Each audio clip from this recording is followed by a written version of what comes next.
வணக்கம் நண்பர்களே.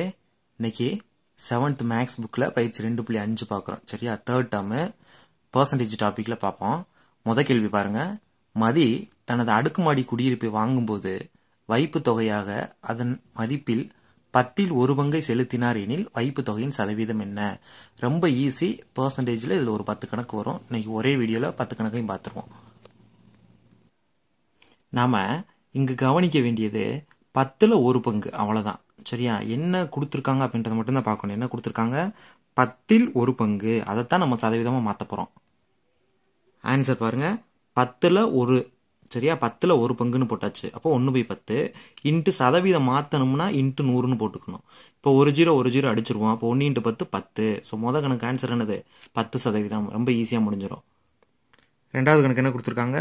அதே மாதிரி ஒரு தேர்வில் யாழினி 25க்கு 15 மதிப்பெண்கள் பெற்றால் எனில் அதன் சதவீதம் என்னன்னு கேட்டிருக்காங்க. சரியா, அப்போ 25க்கு 15, அவ்வளோதான். அப்போ 15/25 இன்ட்டு 100 போட்டோம்னா ஆன்சர் வந்துடும். ரெண்டாவது கேள்வி பாருங்கள். 15/25, 25க்கு 15 தான் சொல்லியிருக்காங்க. அப்போ 15/25 இன்ட்டு சதவீதம் வேணும்னா 100 போட்டுக்கணும்.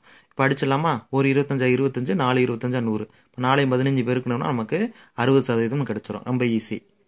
அடுத்த கணக்கு பாருங்கள்.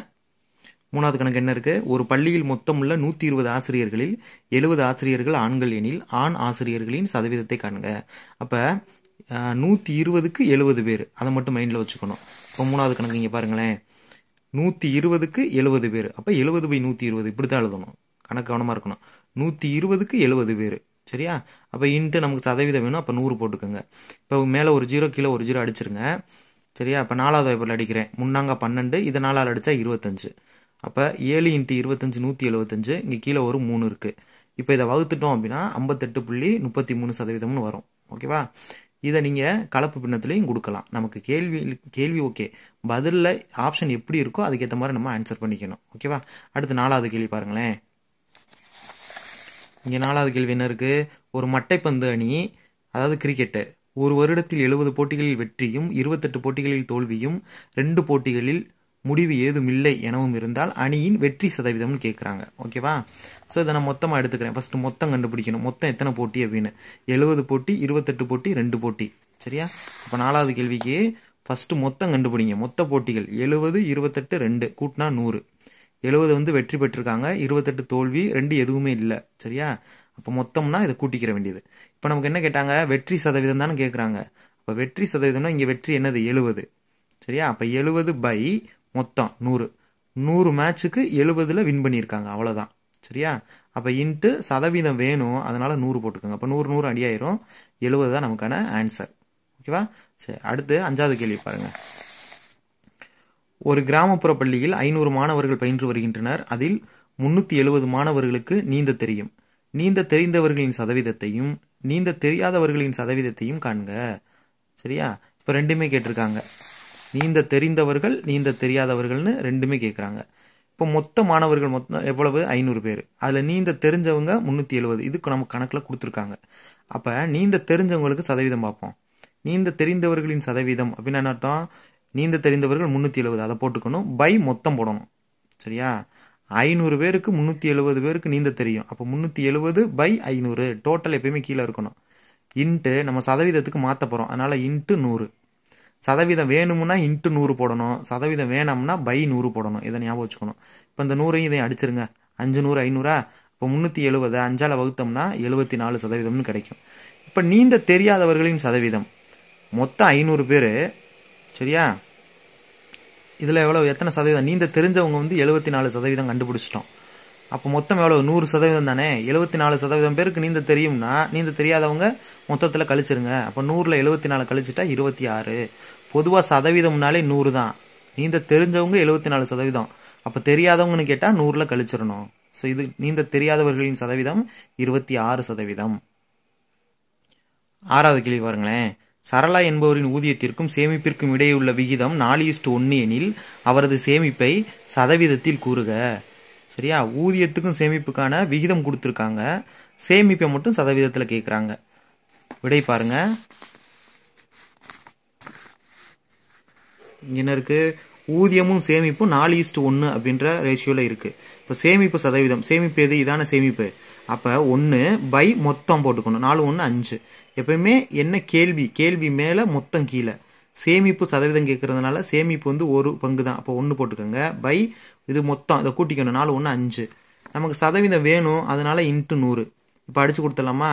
1 5 5 25 100. அப்போ 1 × 20 20% வந்துடும். அடுத்து 7வது கணக்கு பாருங்களேன். ஒரு விற்பனையாளர் அவர் செய்யும் விற்பனை தொகையில் 5% தரகாக பெறுகிறார். அவர் செய்த விற்பனை 1500 எனில் அவர் பெறும் தரகு தொகை எவ்வளவு? அதாவது 5% அவர் தரவு, சரியா, தரகு, அதாவது கமிஷன், வேற ஒன்றும் இல்லை. 1500 ரூபாய்க்கு வந்து சேல்ஸ் பண்ணுறாரு, விற்பனை பண்ணுறாருன்னா அதில் 5% வந்து தரகா வாங்குறாரு. ஓகேவா? சதவீதத்தில் கொடுத்துருக்காங்க. இப்போ நம்ம ரூபாயில் சொல்லணும். விடை பாருங்களேன். 5%, 1500க்கு 5% தான் தரகு வாங்குறாரு. இது சதவீதத்தில் இருக்குது. அந்த 5% எவ்வளவு அமௌண்ட்டுன்னு நம்ம சொல்லணும், அவ்வளோதான். இப்போ 5% என்ன பண்ணுவீங்க? 5/100 இன்ட்டு இந்த அமௌண்ட்டை போட்டுக்கோங்க. ஓகேவா? சதவீதம் வேணாம்னா பை 100 போடணும். ஓகேவா? சதவீதம் வேணும் அப்படின்னா இன்ட்டு 100 போடணும். எனக்கு இந்த சதவீதத்தை எடுக்க போகிறேன், அதனால் பை 100 போட்டுக்கோங்க. இதை அப்படியே எழுதிக்கோங்க. இப்போ 100 இதில் 2 0 இருக்குது, இதில் 2 0 அடிச்சிருங்க. அப்போ 15. இப்போ 5 × 15 75. அப்போ 1500ல் 5% தரகு எவ்வளவு? 75 ரூபா. அடுத்து 8வது கணக்கு பாருங்களேன். 8வது கணக்கு என்ன இருக்கு? 2015ஆம் ஆண்டின் உலகக்கோப்பை கிரிக்கெட்டின் போட்டிக்கான நுழைவுச்சீட்டு 1500ஆக இருந்தது. தற்போது அதன் விலை 18% உயர்ந்தால் நுழைவுச்சீட்டின் விலை என்ன? சரியா? 2015ல் டிக்கெட்டோட விலை 1500 ரூபா. சரியா? இப்போ 18% உயர்ந்திருக்கு. அப்போ நுழைவுச்சீட்டு விலை என்ன அப்படின்னு கேட்குறாங்க. ஆன்சர் பாருங்க. அப்போ 1500க்கு 18% எவ்வளவுன்னு பார்ப்போமா? 18% இன்ட்டு 1500 ஈக்குவல் டு சதவீதம் வேணாம் அப்படின்னா பை 100 போட்டுக்கணும். 18/100 இன்ட்டு 1500. 2 0 2 0 அடிச்சிட்டோம்னா 15 வந்துடும். அப்போ 18 × 15 பெருக்கிருங்க. 270 ரூபா. 1500 ரூபாயில் 18% வந்து 270 ரூபா. அப்போ இப்போ நுழைவுச்சீட்டின் தற்போதைய விலை இப்போ எவ்வளவுக்கு விற்பாங்க அப்படின்னா 2015ல் எவ்வளவு? 1500 ரூபாய்க்கு விற்றுருக்காங்க. சரியா? அப்போ இப்போ எவ்வளவுன்னா என்ன பண்ணணும்? அதில் இப்போ இருந்த அமௌண்ட்டை வந்து கூட்டிக்கணும். சரியா? ஏன்னா 18% கூடியிருக்குன்னு தானே சொல்லியிருக்காங்க. இப்போ 18% கண்டுபிடிச்சிட்டோம். இதை கூட்டிக்கணும், கூடியிருக்குன்னு சொன்னதுனால. அப்போ 1500 கூட்டல் 270 இதை கூட்டிக்கங்க. இதை ரெண்டையும் கூட்டினோம்னா 1770ன்னு வந்துடும். அடுத்து 9வது கணக்கு பாருங்க. 50ல் 2 என்பது எவ்வளவு சதவீதம் ஆகும்? 50ல் 2 அவ்வளோதான். இப்போ 50ல் 2 அப்படிங்கிறது எத்தனை சதவீதம்னு கேட்குறாங்க. அதனால இன்ட்டு 100 போட்டுக்கோங்க. 50க்கு 2 இன்ட்டு 100. அப்போ 1 50 50 2 50 100 2 4ன்னு வந்துடும் ஆன்சர். சரியா? இது ரெண்டையும் அடிச்சு கொடுத்துட்டு இது ரெண்டையும் பெருக்கிறேன், அவ்வளோதான். அடுத்து 10வது கணக்கு. இது பழைய புக்கு. சரியா? அதில் பிரிண்டிங் மிஸ்டேக் இருக்குது. இப்போ இருக்க புக்கில் கரெக்டாக இருக்கும். அதான் நான் அடிச்சுட்டு எழுதியிருக்கேன். 10வது கணக்கு பாருங்கள். 8இன் எத்தனை சதவீதம்? அது நமக்கு தெரியாது இல்லையா? அதை எக்ஸ்ன்னு வச்சுக்கிடுவோம். அப்போ x% ஆஃப் 8 ஈக்குவல் டு 64. சரியா? இது x/100ன்னு வந்துடும். ஆஃப்னா இன்ட்டு. அப்போ இதை 8 போட்டுக்கோங்க. 8 x/100 ஈக்குவல் டு 64. எப்பயுமே இது ஒரு நம்பர், இது ஒரு நம்பர் அப்படி இருந்துச்சுன்னா ஈக்குவல்டுக்கு ரெண்டு பக்கமும் மேலையும் அடிச்சுக்கலாம், கீழையும் அடிச்சு கொடுக்கலாம். சரியா? நான் அதனால் டேரெக்டாக போட்டிருக்கேன். 1 8 8 8 8 64. அடிக்கிறப்ப கவனமாக இருக்கணும். ஈக்குவல் இருக்குன்னு வச்சுக்கோங்க. நடுவில் இங்கிட்டு ஒரே நம்பராக இருக்கணும், இங்கிட்டு ஒரே நம்பராக இருக்கணும்.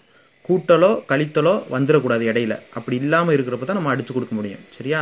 முழுக்க அந்த நம்பர் ஃபுல்லாக பெருக்கல்ல இருந்தால் இங்கிட்டும் அடிக்கலாம். அப்படி அடிக்கிறப்ப பகுதியும் அடிக்கணும், தொகுதியும் அடிக்கணும். சரியா? அதாவது மேலையும் அடிச்சு கொடுக்கலாம், கீழையும் அடிச்சு கொடுக்கலாம். இப்போ 1 8 8 8 64. இப்போ இதை குறுக்கு பெருக்கலாமா? குறுக்க பெருக்கிருங்க. 8 100 800ன்னு வந்துடும். சரியா? அப்போ இந்த கணக்கு விட என்னது? 800.